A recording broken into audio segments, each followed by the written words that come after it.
পার্বত্য খাগড়াছড়ির রামগড় উপজেলা পরিষদ নির্বাচনকে সামনে রেখে চেয়ারম্যান পদের প্রার্থীদের মধ্যে অন্যতম বর্তমান উপজেলা চেয়ারম্যান ও উপজেলা আওয়ামী লীগের সিনিয়র যুগ্ম সম্পাদক বিশ্ব প্রদীপ কুমার কারবারি। আগামী ৮ই মে বুধবার রামগড় উপজেলা পরিষদ নির্বাচনের ভোট গ্রহণ অনুষ্ঠিত হবে। এরই ধারাবাহিকতায় রামগড় উপজেলার সব ইউনিয়নে নির্বাচনী হাওয়া বইতে শুরু করেছে। এছাড়া বাজার রাস্তায় ঝলকানি দিচ্ছে রঙিন পোস্টার। স্থানীয়দের কাছ থেকে জানা যায়, পূর্বে চেয়ারম্যান হিসেবে দায়িত্ব পাওয়ার পর উপজেলা পরিষদ সহ পুরো উপজেলাকে আধুনিক ও মডেল উপজেলা রূপান্তরে কাজ করে যাচ্ছেন বিশ্ব প্রদীপ কুমার কারবারি। তিনি বিভিন্ন এলাকা গণসংযোগ ও পথসভা করেছেন। দিনরাত উপজেলার আনাচে কানাচে প্রচারণা চালিয়ে ভোটারদের মন জয় করে নিয়েছেন তিনি। ভোটারদের মাঝে বাঙালি পাহাড়িদের ভ্রাতৃত্ব ধরে রেখে মডেল উপজেলায় রূপান্তর সহ নানামুখী উন্নয়নের প্রতিশ্রুতি দেন তিনি। তিনি সকল শ্রেণী পেশার মানুষের সহযোগিতা চান এবং তাদের মাধ্যমে উপজেলাবাসীর কাছে দোয়া ও ভোট কামনা করেন।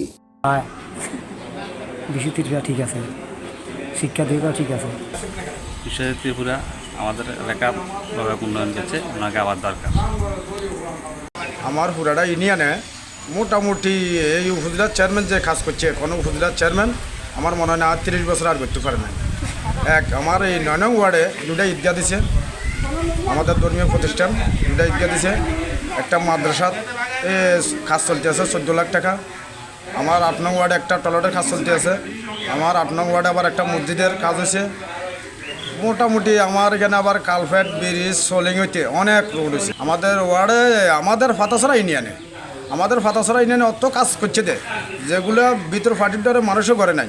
তবে উনি অনেক ঝুঁকিনি, উনি কি এই বিষয়তে কারবারি কাজগুলো করছে। আমাদের বাঙালিরা আমরা সর্বোচ্চ সহযোগিতা করছি উনি কি এই কাজগুলোতে। আমরা বাঙালিরা 24 ঘন্টা তার পাশে ছিলাম। বাকি নির্বাচন পর্যন্ত কি ফাঁসে থাকুন, এমন চেয়ারম্যান হলেও ফাঁসে থাকুন।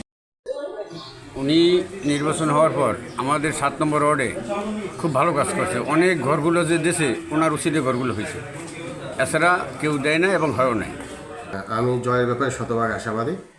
আমি যেভাবে যাচ্ছি মাঠে, মানুষের যে স্বতঃস্ফূর্ত সমর্থন পাচ্ছি, কারণ আমার কাজের যে মূল্যায়ন, আমি এলাকায় বিগত বছর যে সকল এই এলাকায় উন্নয়ন দায়িত্বকালীন সময় এলাকায় বিভিন্ন মসজিদ, মাদ্রাসা, মন্দির, রাস্তাঘাট, ব্রিজ এবং পার্বত্য অঞ্চলে সবচেয়ে বড় যে সমস্যা পানির জলের যে সমস্যাটা, খাবার পানি, সেই পানি জলের সমস্যা বিভিন্ন এলাকায় টিউবওয়েল এবং ওয়াটার সাপ্লাইয়ের যে কাজগুলো করছি, আশা করছি মানুষ সেগুলো বিবেচনা করে স্বতঃস্ফূর্ত সমর্থন আমাকে দিচ্ছে।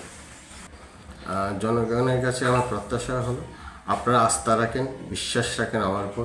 আপনারা দেখেছেন আমি আমার কাজের দ্বারা আপনাদের আস্থা বিশ্বাস অর্জন করছি। আমার কাজের মূল্যায়ন করে আপনারা এই রামগড়কে একটি অসাম্প্রদায়িক রামগড় হিসেবে আমরা যেটা গর্ববোধ করি, সেই অসাম্প্রদায়িকতার পরিচয় আপনারা দিয়েছেন গত নির্বাচনে আমাকে রায় দিয়ে।